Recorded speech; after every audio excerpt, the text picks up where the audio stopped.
بسم اللہ الرحمن الرحیم۔ حضرت محمد صلی اللہ علیہ وآلہ وسلم نے فرمایا 5 لوگوں کو نیند نہیں آتی۔ وہ 5 لوگ کون سے ہیں؟ دیکھنے کے لیے ویڈیو کو مکمل سنیے گا۔ ناظرین، آئیے جانتے ہیں ایسے 5 لوگوں کے بارے میں جنہیں نیند نہیں آتی۔ 1، جو کسی کا قتل کا ارادہ کرتا ہو۔ قرآن پاک میں ارشاد ہے، اور جو شخص کسی مسلمان کو جان بوجھ کر قتل کرے تو اس کی سزا جہنم ہے، جس میں وہ ہمیشہ رہے گا، اور اللہ اس پر غضب نازل کرے گا اور لعنت بھیجے گا، اور اللہ نے اس کے لیے بڑا عذاب تیار کر رکھا ہے۔ سورۃ النساء آیت نمبر 93۔ ترجمہ: اسی وجہ سے ہم نے بنی اسرائیل کو یہ پیغام لکھ دیا تھا کہ جو کوئی کسی کو قتل کرے جبکہ یہ قتل نہ کسی اور جان کا بدلہ لینے کے لیے ہو اور نہ کسی کے زمین میں فساد پھیلانے کی وجہ سے، تو یہ ایسا ہے جیسے اس نے تمام انسانوں کو قتل کر دیا، اور جو شخص کسی کی جان بچا لے تو یہ ایسا ہے جیسے اس نے تمام انسانوں کی جان بچا لی۔ سورۃ المائدہ آیت نمبر 32۔ مطلب یہ ہے کہ ایک شخص کے قتل کے خلاف جرم ہو اور جرم کے بدلے میں دوسرے کو قتل کیا جائے، جب اس کے دل سے انسان کی حرمت کا احساس مٹ جائے۔ ایسی صورت میں اگر اس کے مفاد کا تقاضا ہو تو وہ کسی اور کو بھی قتل کرنے سے دریغ نہیں کرے گا، اور اس طرح پوری انسانیت اس کی مجرمانہ ذہنیت کی زد میں رہے گی۔ نیز جب اس ذہنیت کا چلن عام ہو جائے گا تو تمام انسان غیر محفوظ ہو جاتے ہیں، لہٰذا قتل ناحق کا ارتکاب چاہیے کسی کے خلاف کیا گیا ہو، تمام انسانوں کو یہ سمجھنا چاہیے کہ جرم ہم سب کے خلاف کیا گیا ہے۔ جس کے پاس مال و دولت ہو اور اسے کسی پر بھروسہ نہ ہو۔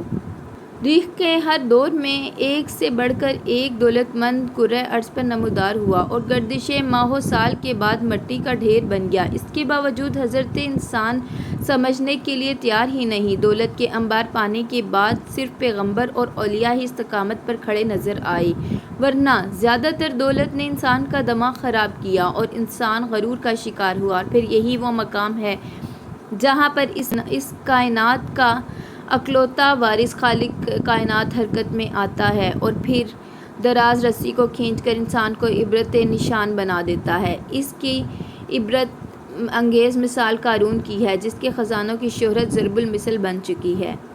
نمبر 3، وہ جس نے لوگوں سے بہت سی جھوٹی باتیں کہی ہوں اور لوگوں پر جھوٹے الزام لگائے ہوں۔ حدیث شریف میں یہ ہے کہ جھوٹے گواہ کے قدم ہٹنے بھی نہ پائیں گے کہ اللہ تعالیٰ اس کے لیے جہنم واجب کر دے گا۔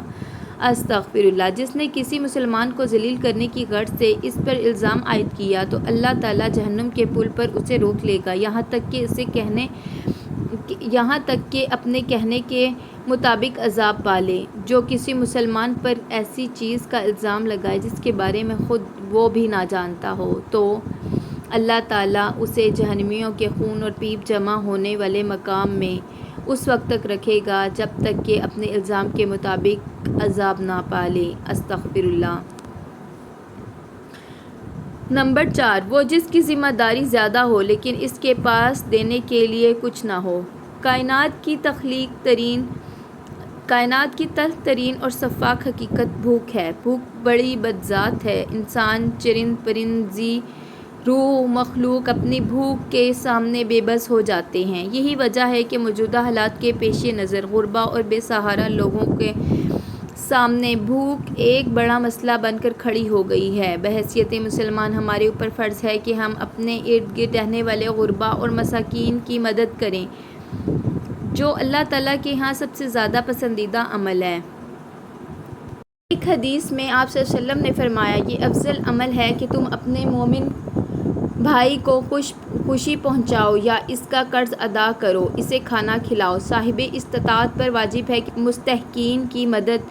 نمبر 5، عاشق مزاج لوگ، وہ جو کسی کے عشق میں مبتلا ہوں اور جدائی سے ڈرتے ہوں۔